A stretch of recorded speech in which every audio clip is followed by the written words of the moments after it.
कालनेमी, मैं जानता हूं तुम किसी का भी रूप धारण कर सकते हो, परंतु मेरे धैर्य की परीक्षा मत लो। अपने वास्तविक रूप को धारण करो। कालनेमी, मैं जानता हूं तुम किसी का भी रूप धारण कर सकते हो, इसलिए मेरे धैर्य की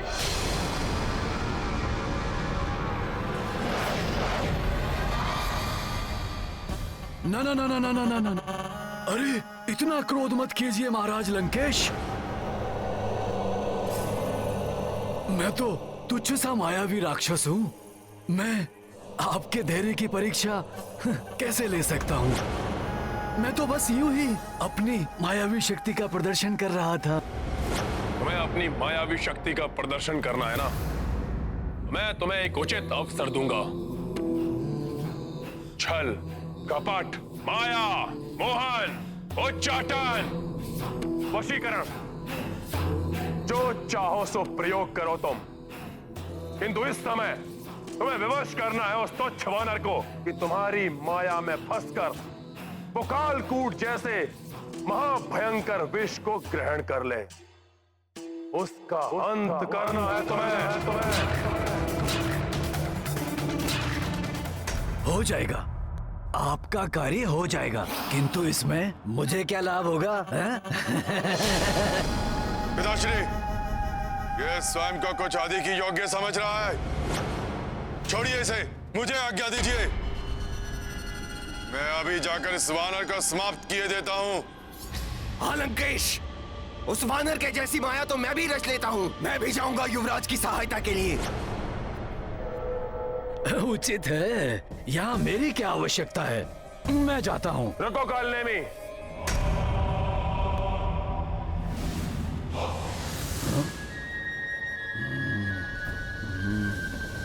इन्हें बहुत अधिक अवसर दे चुका हूं मैं, हर बार असफल हुए हैं ये। तो आप ये चाहते हैं कि जो कार्य महामायावी विद्युत जीवा और आपके महायोद्धा युवराज मेघनाद नहीं कर सके, वो कार्य मैं करूं।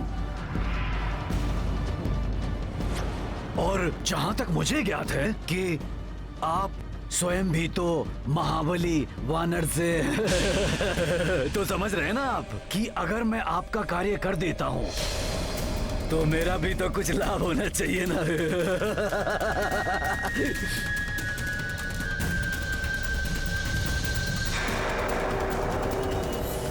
ठीक है, यदि तुम अपने कार्य में सफल हुए तो लंका सहित आधा पृथ्वी का भाग तुम्हारा, आधा पृथ्वी का भाग तुम्हारा।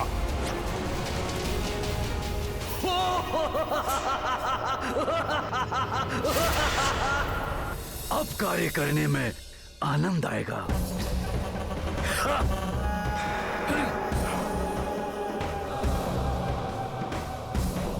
समझिए कि आपका कार्य हो गया लंकेश। उचित है, किंतु स्मरण रहे, उस वानर का सामना करने से पूर्व तुम्हें कालिया नाग से कालकूट विष प्राप्त करना होगा।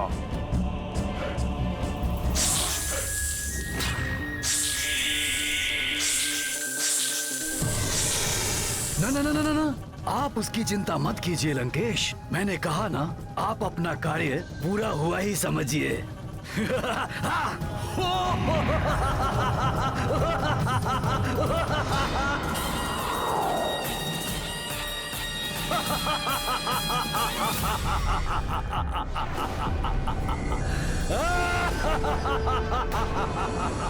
ये हंसने की ध्वनि कुछ परिचित सी प्रतीत हो रही है। ये विचित्र हंसी मायावी कालनेमी के अतिरिक्त अन्य किसी की भी नहीं हो सकती। हो सकता है भ्राता रावण यहाँ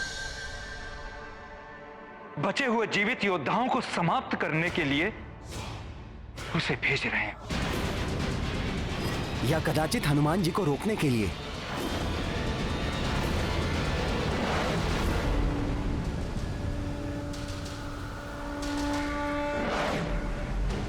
हिमालय क्षेत्र अब अधिक दूर नहीं है। शीघ्र ही मैं द्रोणगिरी पर्वत के निकट पहुंच जाऊंगा।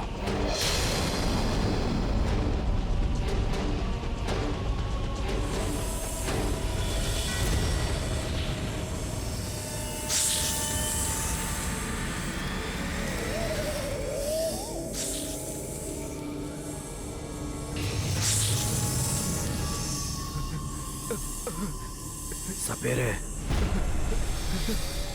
भीतर जाओ। नहीं महाराज, मैं भीतर नहीं जाऊंगा। भीतर जाने का अर्थ है मृत्यु। एक ही फुफकार में अपने महाविष से कालिया नाग अपने सम्मुख आए प्राणी को गला देता है। सपेरे! काल नेमी का क्रोध भी किसी महाविष से कम नहीं है। भीतर जाओ, जाओ भीतर।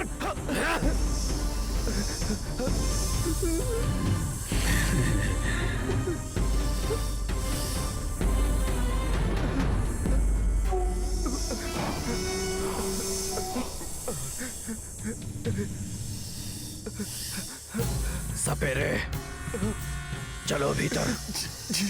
बजाओ अपनी बीन, चलाओ।